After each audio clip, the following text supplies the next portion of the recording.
ভেবে দেখেছেন কখনো দুটো বন্দর কিভাবে পুরো এশিয়ার মানচিত্র বদলে দিতে পারে? হ্যাঁ, আপনি ঠিক শুনছেন। এই দুটো বন্দর নাম চাবাহার আর গাদার। এখান থেকেই শুরু হতে পারে সমুদ্রের সবচেয়ে বড় যুদ্ধ। এখানেই লুকিয়ে আছে ভারতের সবচেয়ে বড় কৌশল। আর চীন, তারা চুপচাপ এক ভয়ঙ্কর প্ল্যান করছে, যা শুনলে শিউরে উঠবেন। কিন্তু বন্ধুরা, জানেন কি, চাবাহার আর গদার বন্দর কেবল দুটি স্থল বন্দর নয়, বরং এই দুটো নামের ভেতরেই লুকিয়ে আছে এমন কিছু চক্রান্ত, যা একদিন বিশ্ব অর্থনীতির সমস্ত হিসাব ওলটপালট করে দিতে পারে। আজ এই ভিডিওতে আমরা আলোচনা করব কিভাবে চাবাহার আর গদার বন্দর এখন এশিয়ার সবচেয়ে বড় যুদ্ধক্ষেত্র হয়ে উঠেছে, কিভাবে চাবাহার ইরান ও ভারতের জন্য এক গোপন রাস্তা খুলছে পাকিস্তানকে বাইপাস করে, এবং কেন চীন গাদারকে বানাচ্ছে তার সমুদ্র বিজয়ের সদর দপ্তর।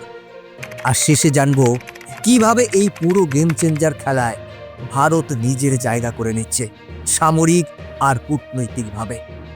আর হ্যাঁ, একটা স্পেশাল পার্ট আছে যেখানে ব্যাখ্যা করব কিভাবে এই দুটি বন্দর নিয়ে যুদ্ধ ডলারের রাজত্বকেও কাঁপিয়ে দিতে পারে।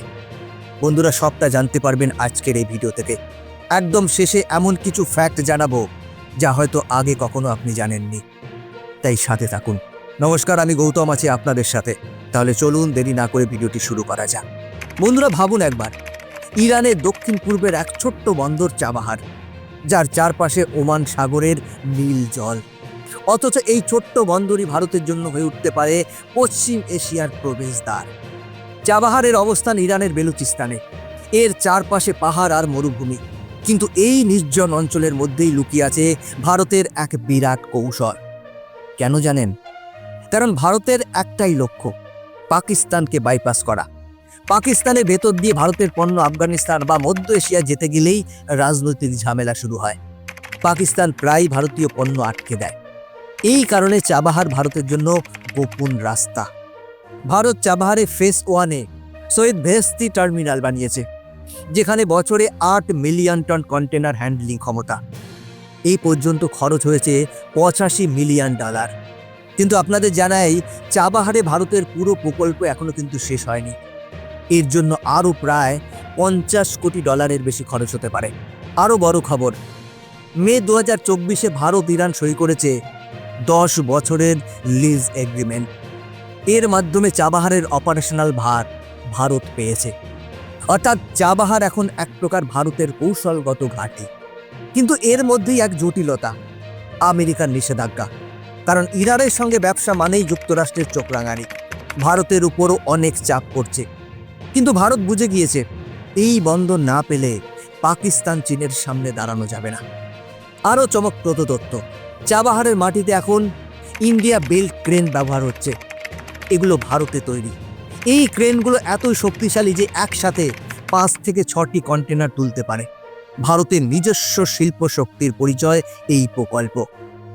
কিন্তু বন্ধুরা, জানেন কি, চাবাহারের মাটিতে ইরানি নেভি পাহারা দিচ্ছে 24 ঘন্টা। কারণ আমেরিকার নিষেধাজ্ঞার ভয় এতটাই বেশি যে যে কোনো সময় এই বন্দর হামলার শিকার হতে পারে। এটাই চাবাহারের সবচেয়ে বড় নিরাপত্তা চ্যালেঞ্জ। চাবাহার কিন্তু নতুন কোনো পরিকল্পনা নয়। এর কথা প্রথম উঠে আসে 1970-এর দশকে, যখন ইরানের শাহ এই বন্দরকে পার্সিয়ান গালফের বিকল্প রুট বানাতে চেয়েছিলেন। কিন্তু 1979 সালের ইরান বিপ্লব সবকিছু বদলে দেয়। তারপর দশকের পর দশক এই বন্দর পড়ে থাকে অবহেলায়। তখনই ভারত বুঝতে পারে পাকিস্তান চিরকাল বন্ধুত্ব করবে না। তাই ভারতের নীতি নির্ধারকরা আবার চাবাহার প্রকল্প তোলেন। 2003 সালে ভারত ইরান চুক্তি হয়, কিন্তু আমেরিকার নিষেধাজ্ঞায় কাজ এগোয়নি। অবশেষে 2015 সালের ইরান নিউক্লিয়ার চুক্তি কিছুটা আশার আলো দেখিয়েছিল। ভারত টাকা ঢালতে শুরু করে। কিন্তু ট্রাম্প প্রশাসন আবার নিউক্লিয়ার চুক্তি থেকে বেরিয়ে গেলে চাবাহারের ভবিষ্যৎ আবারও অনিশ্চিত হয়ে যায়। এভাবেই চাবাহার প্রকল্প 50 বছরের পুরনো এক ইতিহাসের ফল। চাবাহারের বড় শক্তি কি জানেন? INSTC, অর্থাৎ international north south transport corridor. এই করিডোর চাবাহার থেকে পণ্য নিয়ে যাবে ইরান হয়ে আজারবাইজান, রাশিয়া, সেন্ট্রাল এশিয়া, এমনকি ইউরোপ পর্যন্ত। পাকিস্তানকে একেবারে পাশ কাটিয়ে এতে ভারতীয় ব্যবসা বহু গুণ বাড়বে। একটা হিসেব বলছি, সমুদ্রপথে ভারত থেকে মস্কো পণ্য গেলে খরচ পড়ে প্রায় $4,500 প্রতি কন্টেনার। আর চাবাহার ইরান রাশিয়া পথ থেকে গেলে খরচ নেমে আসে $2,500 এবং সময়ও কমে প্রায় 20 দিন। তাই ভারত চাবাহারকে শুধু বন্দর নয়, অর্থনৈতিক বিপ্লবের গেটওয়ে বানাতে চায়। কিন্তু বন্ধুরা জানেন কি, চাবাহার আরেক দিক থেকে বিপদও হতে পারে ভারতের জন্য, কারণ ইরান এখন চীনের দিকেও ঝুঁকছে। 2021 সালে চীন আর ইরান সই করেছে 25 বছরের কৌশলগত অংশীদারিত্ব চুক্তি। যদি চীন চাবাহারে ঢুকে পড়ে, ভারতের স্বপ্ন এক লহমায় ভেস্তে যাবে। এখন আসি গাদার বন্দরের কথায়। পাকিস্তানে বেলুচিস্তানের এই বন্দর আরব সাগরের তীরে দাঁড়িয়ে আছে। প্রথমে পাকিস্তান নিজে এটি গড়তে চেয়েছিল, কিন্তু পকেটে টাকা ছিল না। তখন হাজির হয় চীন। গদর এখন চীনের স্ট্রিং অফ পার্লস স্ট্র্যাটেজির অংশ। চীন চাইছে সিনজিয়াং থেকে সোজা আরব সাগরে নামতে, কারণ মালাক্কা স্টেটে চীন সর্বদা ফাঁদে পড়ে থাকে। মালাক্কা বন্ধ হলেই চীনের তেল পণ্য আটকে যায়। তাই গাদার বন্দর চীনের লাইফলাইনের মতো। গদারের উপর চীনের বিনিয়োগ $1.62 বিলিয়ন এবং এটি সিপিইসির মেরুদণ্ড। অথচ এই বন্দর সম্পূর্ণভাবে চালু হয়নি। বেলুচিস্তানের নিরাপত্তাজনিত সমস্যায় বন্দর ব্যবহার হচ্ছে মাত্র 20%-এরও কম। কিছু রিপোর্ট বলছে 2025 সালেও গাদারের পুরো সক্ষমতা কাজে লাগবে না, কারণ বেলুচ বিদ্রোহীরা হামলা করছে সিপিইসি প্রকল্পের উপর। কিন্তু বন্ধুরা জানেন কি, গাদার বন্দরে এমন কিছু চলছে যা ভারতের গোয়েন্দাদের রাতের ঘুম কেড়ে নিয়েছে। যেমন গাদারের গোপন সাবমেরিন লজিস্টিক ফ্যাসিলিটি তৈরি হচ্ছে, যেখানে চীনা সাবমেরিনগুলো রিফুয়েল আর মেনটেন্যান্স পাবে।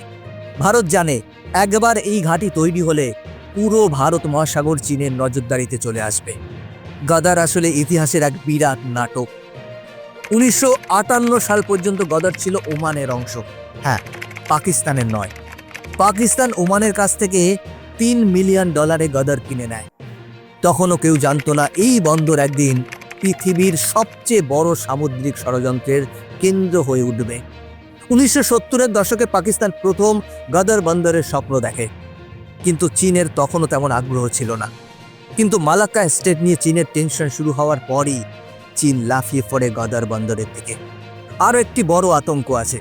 গাদারে চীনের বেইজু স্যাটেলাইট স্টেশন বানানো হয়েছে, যা নেভাল মুভমেন্ট ট্র্যাক করতে পারে, আর এটাই ভারতের জন্য সবচেয়ে বড় হুমকি। একটি গোপন রিপোর্টে বলা হয়েছে গাদারের কাছে একটি গোপন টানেল নেটওয়ার্ক বানানো হয়েছে, যেখানে সামরিক সরঞ্জাম রাখা হচ্ছে। এই টানেলগুলো স্যাটেলাইট থেকেও লুকোনো যায়। ভারতের নৌবাহিনী একে চীনের ড্রাগনস ডেন নামে ডাকছে। বন্ধুরা, গাদার এখন শুধু বন্দর নয়, এটি হয়ে উঠেছে চীনের সামুদ্রিক গুপ্তচর ঘাঁটি। এখন প্রশ্ন হচ্ছে, ভারত কি চুপ করে বসে আছে?